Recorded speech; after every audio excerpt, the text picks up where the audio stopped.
Okay, so this is my second video today, and I am in a coffee shop, but I do not plan on going home today until I have to pick up my kids. And I promised the people of God that I was going to do a little about me. So, a few people asked me questions on Instagram, and so I'm hoping that I can get to all of them, but I don't want this to be super lengthy either. But just for foremost, so my name is Stacie.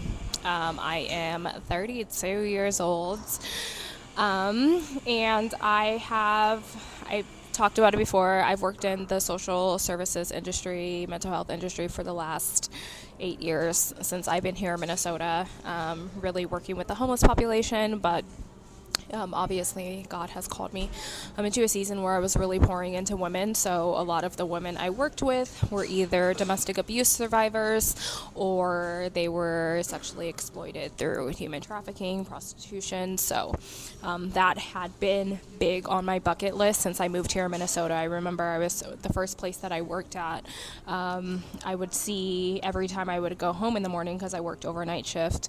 I would see, women like out like on the streets, and so like my heart just dropped,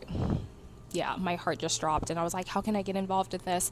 And so the organization that I originally wanted to work with, they didn't have openings at the time for like volunteers or just experience in general. So eventually I got to the point where I did see an opening available, so I applied for that position. And it was just like such the favor of God too, because I think 1 month within the organization, I got like promoted as like a supervisor. So, yeah, just so many experiences of just God just throwing his love on me, showing me that he hears me, he sees me, and it's just been such a blessing to be able to pour into others. And I just have such a heart for the community. I know my husband is going to have such a heart for the community because I am big on serving.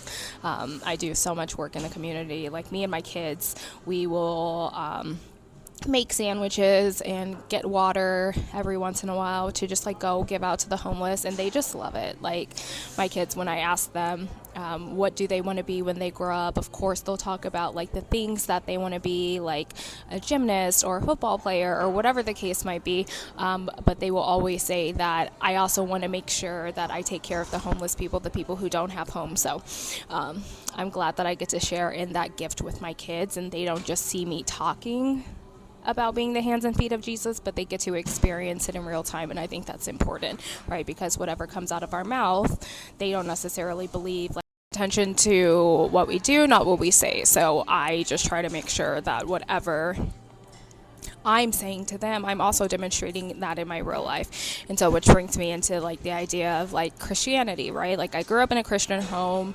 and I really talk about this in my book, and I'll talk about that a little bit later, about like living in a Christian home where Christ was preached but not exemplified. And so I think one of the biggest promises that I gave to myself and my children is that I wanted to live out the word of God like in their lives. And so I think that's why they're so drawn to God and connected to God the way I felt like I wasn't as a child, because they see the fruits in my everyday life that demonstrate that like I am not just a sayer of the word, but I'm also a doer.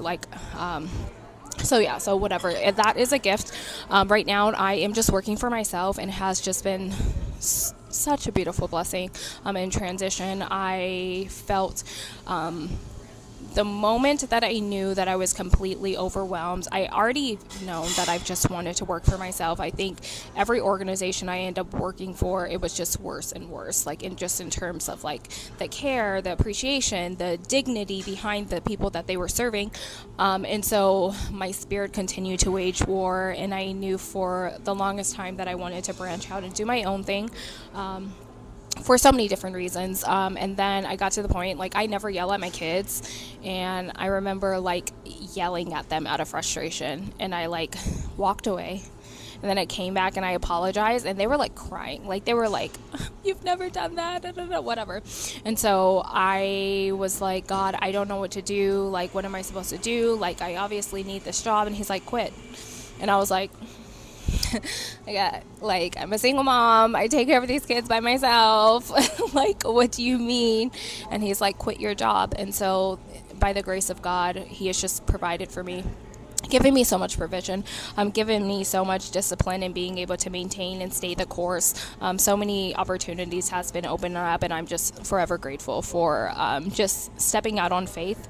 And I'm just at peace, right? Like, I think we get to the point where we finally understand, what does peace that surpasses all understanding actually feel like? And I feel like that's where I'm at right now, where it's like everything may not be perfect, right? Like, and I'm still trusting God for so much, but there is so much peace.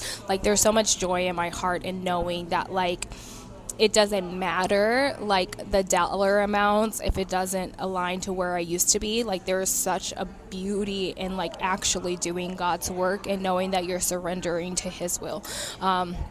So I'm just in a place of peace. But let's get into some of these questions, because some of them were just so good, and I'm just excited to answer a few of them. So someone said, how do you stay inspired every day? I feel like right now I have letting go of expectations in terms of what my day needs to look like, right? Like, I think I have a structure, right? Like, God really gave me a blueprint coming into this of what my day needed to look like and how I can submit that day to him, like his plans and stuff like that. So when I left my job, he was like, these are the things that I actually need you to do. And so having that blueprint of being like, okay, this is my structure, this is what my routine looks like, and sticking to that, but also allowing life to flow, right? Like, I think one thing that, like, constantly, like, harps on my mind is like, you're after the one, you're after the one, you're after the one, you're after the one, right? Because I think so often we get caught up with numbers, we get so caught up with, like, the dollar amounts, we get so caught up in so many different things, and, like, at the end of the day, we really are, like, meant to impact the one person that we can actually touch, the one person that we can actually reach. And so I think that's why I'm inspired, right? Like, I've always been a one-on-one person anyways. Like, in group settings, I'm not, like, the greatest. I actually don't like public speaking by any means. It's, like, something that God has, like, continued to pull out of me. Like, one of my last positions, like, as soon as I started working, they immediately were like, hey, like, do you want to lead this training? And I'm like, and they're like, yeah, for the entire staff. And so I think that was a moment of stretching where God is like, hey, like, I have you in this place to develop these skills that are actually inside of you, that you have been cultivating in those private places with people, but I'm going to pull that wisdom that you find in the one-to-one contact, and I'm actually going to position you in a place where now you're able to expel, like, what I've put into your heart and your mind in front of others. But at the end of the day, like, I love intimate settings. Like, I love being able to just, like, pour into somebody one-on-one. And so I think because that has always been my heart, I've never cared about numbers. So that's kind of how I stay inspired. Like, if I can touch one person, then I know that I'm still doing the work of God. And then, let's see, what do you believe is the greatest misconception about you? I honestly don't know. I feel like when I read this question, I had an answer, but, like, now I genuinely don't care. And I think I've reached a place, and it's taken a lot of growth, because I felt like for the longest time, I was so hyper fixated on, like, what do people think about me? What are people saying? Like, and I don't care. Like, at the end of the day, like, my will is to please God. Like, so I've realized that people are always going to have something to say about you. People are always going to have an opinion. And I think the beauty in releasing it is being like, I really am after an audience of one. Like, so I think I had an answer, but again, whatever the answer was, clearly it didn't matter anymore, and I don't care anymore. And so, let's see. What are 3 things about yourself that you feel you need to improve on? I actually do have a really difficult time when people question my character. It's probably one of my biggest triggers, because I am so genuine. Like, I'm not perfect, right? Like, make mistakes like everybody else, but I am extremely genuine. And so I think one of my biggest things that God has been working me on, but just me noticing, is that like I'm really triggered by people who try to question my character. So I think that's one thing that I'm trying to let go of. Which I guess kind of like goes into that previous question of like, what are your people's misconceptions of you? Again, I don't care, but I think when people intentionally try to attack my character, it is something that I struggle with. So we're working on, pray for me in that area. I think another thing emotionally, I don't have any two other things that I can think of. Like, I think that's probably my biggest trigger for any and everything. I think one thing that I've really noticed, I was actually having a conversation with God about this earlier, where I realized that there is not a lot that can set me back. I remember I used to get into a place where I would like fall into sin or fall into something that didn't necessarily reflect like the goodness and like God like working through me on, and I remember I would get into these like slumps of depression, and I don't have that anymore. Like, I can bounce and recover like a lot more quickly, right? Because I stopped believing the lies of the enemy that allowed me to rot in my shame of feeling like inadequate or I didn't please God in those moments, right? Like, obviously there's repentance, right? Like, I have a repentant heart, but I don't allow it to consume me the way I used to. So I think that has been like a growth part of me, which was something that I really, really struggled with. Let's see, what is another one? What is the first thing you do in the morning upon waking? I feel like my routine in the morning looks a little different because my alarm clock actually goes off at 4 o'clock in the morning, but there are times where God like wakes me up way earlier and he's like, I need you to pray, or I need you to read this Bible verse. But obviously consistently, right? Like, if my day looks the way it should, I wake up and I actually start like my worship and my prayer during my workouts, because if I just lay there, sometimes I'll just like fall back asleep. So when I work out, like, and especially if my kids are with me too, like, that allows me to like really worship, like, and no one's at the gym when I go, so it's like I typically just like turn on music and I'm like sitting there crying and worshiping, right, and praying, and then I really go into my scripture. After that, depending on whether I have my kids or not, it's typically getting the house prepared and ready for the day, getting myself ready, and then I do work. So again, very structured around like my commitment to God, my commitment to home, my commitment to family, and then my commitment to work. And so that's what God has me on right now. There are specific times that he has me doing things, but that is essentially kind of what my morning routine looks like, in just without getting too in depth. How did you get through your divorce in the early phases? So I am not going to be dishonest. Like, I really struggled in the beginning. Like, I was chasing so many different things. Like, I was just like wilding out to avoid myself, to avoid the feelings, to avoid accountability, to avoid just sitting in my mess. And so I always say that COVID was like literally a blessing, right? Because it forced me to slow down. And it was painful. Like, it was painful to have to slow down and sit down and actually feel everything that I was feeling, especially knowing that I was already going in through a very isolative like season of my life, because I don't have family here. I don't have like a big support system or friends. So here I was in this place needing to like slow down and sit down with myself and feel every single feeling that I was feeling, and it was very uncomfortable.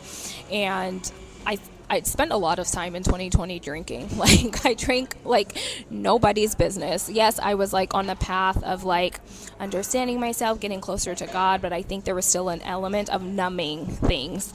So I'd be like, oh, I'm frustrated, or I was still having sex outside of marriage. I was still masturbating, right? And so I think eventually when I finally was able to actually feel everything was when the divorce was over. And so as I was like working with my my like therapist, she was just like, you feel safe right now, but just because you feel safe doesn't mean you're not actually going to feel everything right now.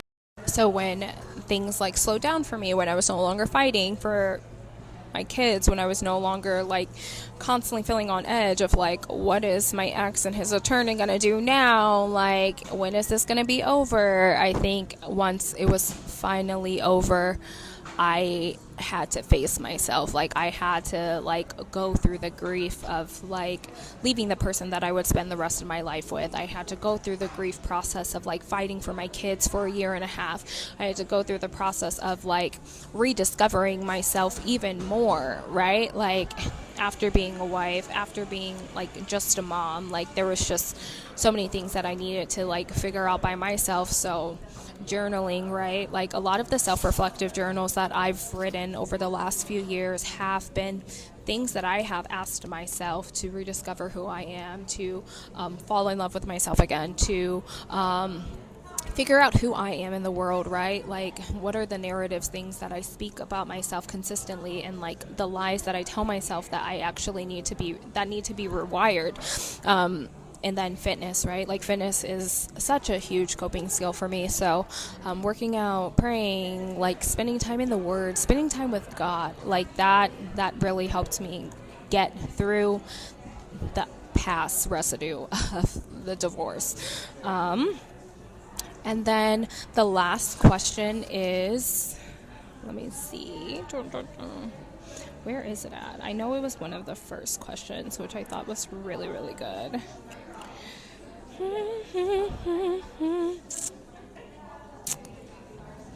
Okay, what is your most favorite story?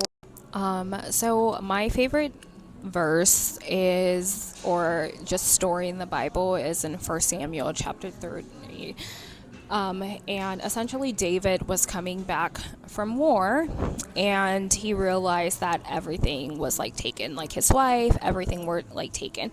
And so I just love David in general. Like I felt like he had we know that he's like the man after God's own heart, but I think he had a really unique way of pursuing God, right? Like of making peace with like things that he was going through. Like he knew that he needed to seek the Lord for everything, but not only seek him out, but that he needed to be okay with whatever his answer would be.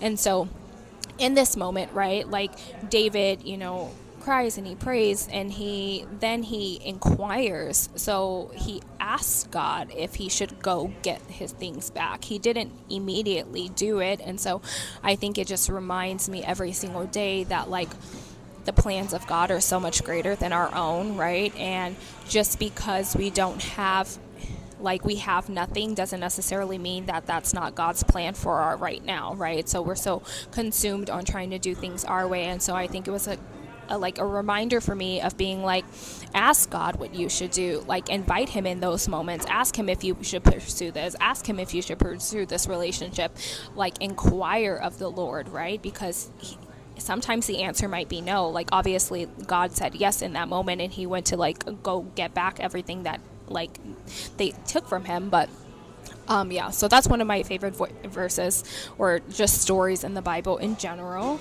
And I think that's it. But if you do want to know more about me, so I just released a book. It's called Restore Her.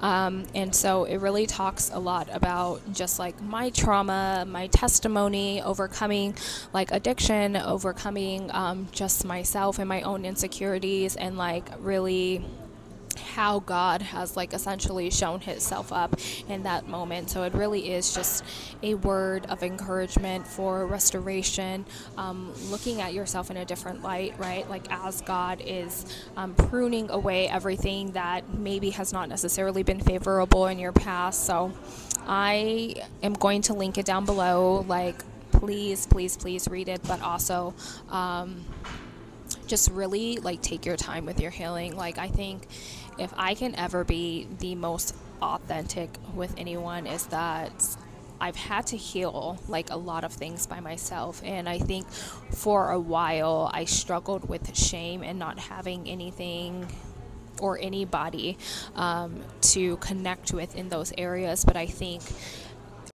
being gentle with yourself. Like, I remember I used to be like, oh my God, I'm going through all of this trauma, and here I am, like, having to go to work, pour into people, and teach them about trauma and healing for trauma, and my life feels like a mess behind the scenes. And so I think some of the most broken people are the best healers, right? Because I know for me, right, like I always say that, like, I finally became the woman that would have protected younger version of me.